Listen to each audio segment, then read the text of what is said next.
in the show, as you know, has a nemesis, Yeah. right? So, so I wanted to talk a little bit about, and she also has allies.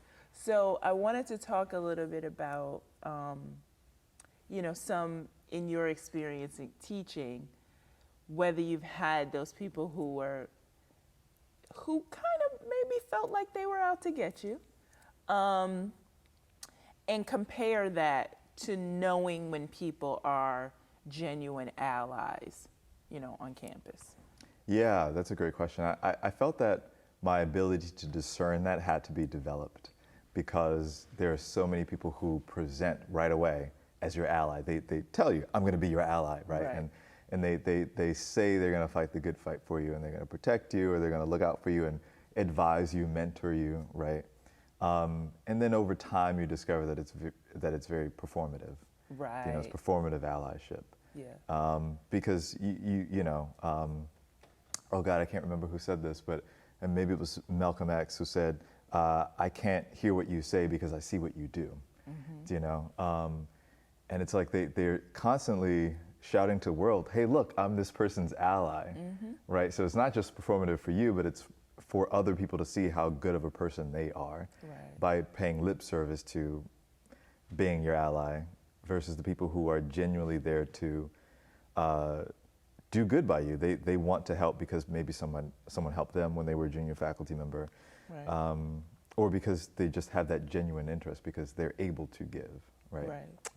Good advice and mentorship because they've gone through the ranks, right? So it took me a while to discern that. I found myself right away in my first year of teaching in between two people who proclaimed to be my ally, but in fact they were arch nemesis, right? Okay.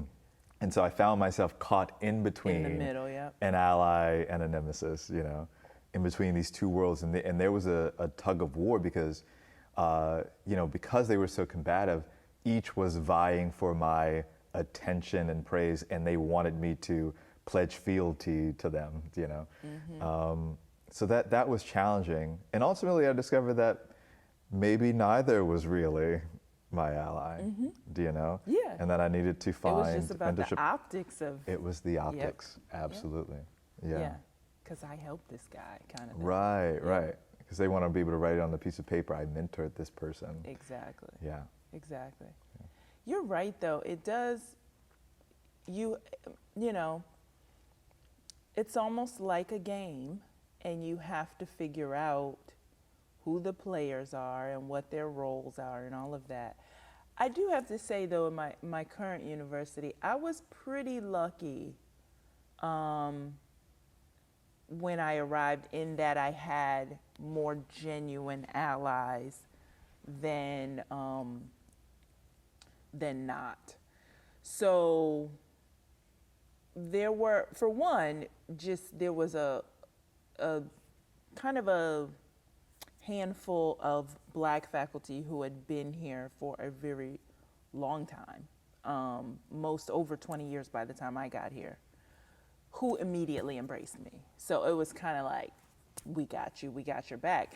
And a part of it, from what they told me, was that it had been so long since, a new, fresh face had been hired, so they really saw me as, okay, great, we got this, young, excited, ready to go faculty, so we really have to protect her. And that's what they did. And then there were some white allies too that were genuine. And again, I had to discern and figure that out because there were some folks who weren't genuine. But those who were really, really did have my back and were willing to kind of, if things were looking fishy as far as how I was being treated or what I was being assigned to, they would speak up. And then I had those folks who, I've been at my current university going on 16 years, and I had folks who, for the first dozen, didn't even speak to me. And it wasn't until I started getting placed in more leadership positions in more recent years that suddenly I've become worthy of. And I mean literally like speaking to, like not even saying anything to me in the hallway, to now like, hi Donnie, how are you? You know, I had to do a double take one day, coming down the hall with this woman who literally never said a word to me. And we had offices in the same hallway until a few years ago when I became faculty senate president. And we're, again, as always, coming towards each other in the hall where she never said a word. And this day she said, hi, Donnie. And I literally was like, who is that? Where's that coming from?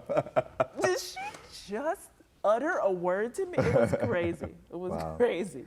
So I've had people like that I, you know, I knew from Jump Street where they stood. Yeah. I think because we present, or just genuinely are so positive, you know, because we're leading a class, we're trying to make a positive experience for students, that people don't realize how cutthroat academia can be. Oh God, yeah. It's like Game of Thrones. Oh, it yeah. really is, you know? Yeah. Oh yeah. And they're gonna find that out with our show, though. Right. And even coming into it, like I remember telling somebody, like, oh, you know, I prefer going into higher education over like corporate America, because corporate America's cutthroat, not knowing how cutthroat.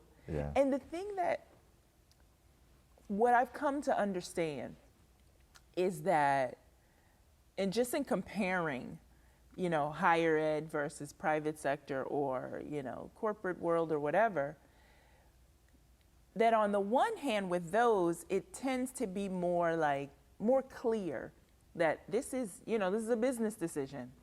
You didn't bring in enough financially, whatever, you're out of here.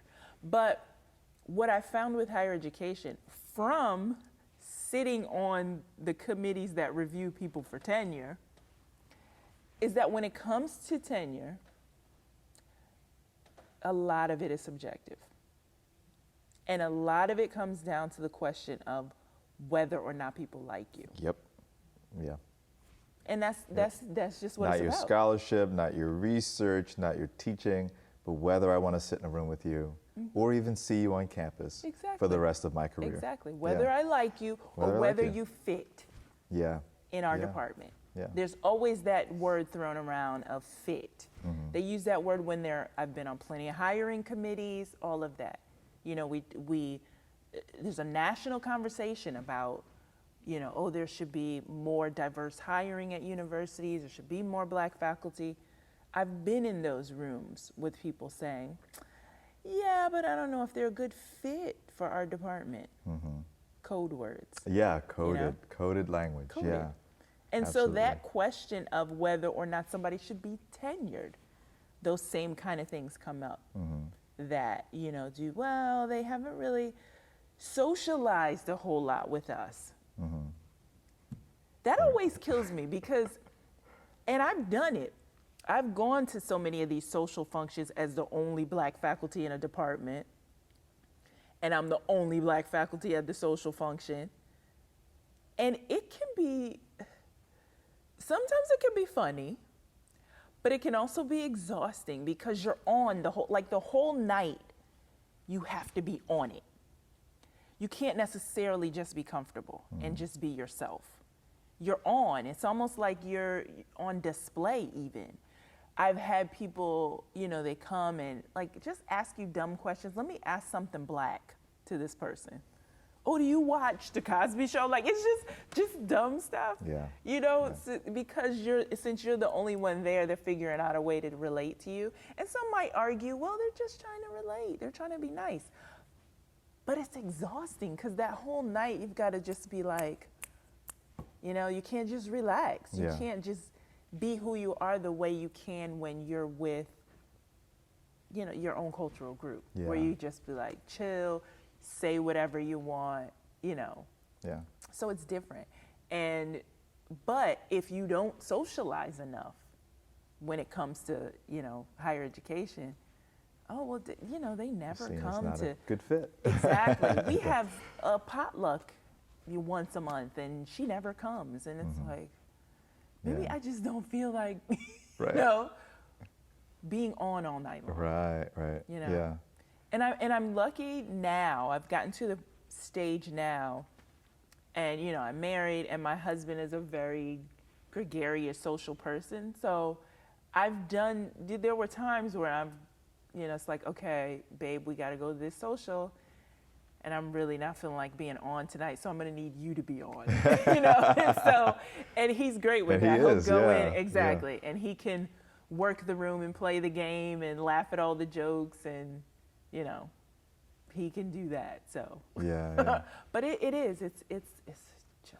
can be exhausting. Yeah, and we're going to explore those kinds of storylines. Exactly. In the series, yeah. Exactly. Where maybe I just feel like, talking about, hip hop or Jay-Z. Maybe I want to talk about Jay-Z and Beyonce. Yeah. Like, I just want to relax. Yeah, on a Friday. But you can't necessarily do that when you go to a social function where you're the only. Right. Yeah. You have to talk politics, and maybe they don't agree with your politics. Yeah. You have to find the fine line between the truth and making it clear that you're abreast on what's going on in the world. Exactly. Yeah. I was at that first teaching position that I told you about. I was in that position when the OJ verdict came down. Wow. I didn't even want to go to work because I was just like, oh my God. Yeah. White people are really mad right now. They're really mad about that verdict. Yeah. And now I got to go to work and have them ask me, what do you think about, I was just like, oh, can I just go around the block to get into my office without seeing anybody? I always tell people, I tell students, I understand life happens, and if you need to not be there, that's fine. But I have only ever missed one day of work. I've only ever called out of teaching once, and that was the Wednesday after Trump was elected. There you go. I couldn't bring myself to teach. Yeah. I couldn't. Yeah. I wasn't in the right mental space, and who could I share that with? Exactly.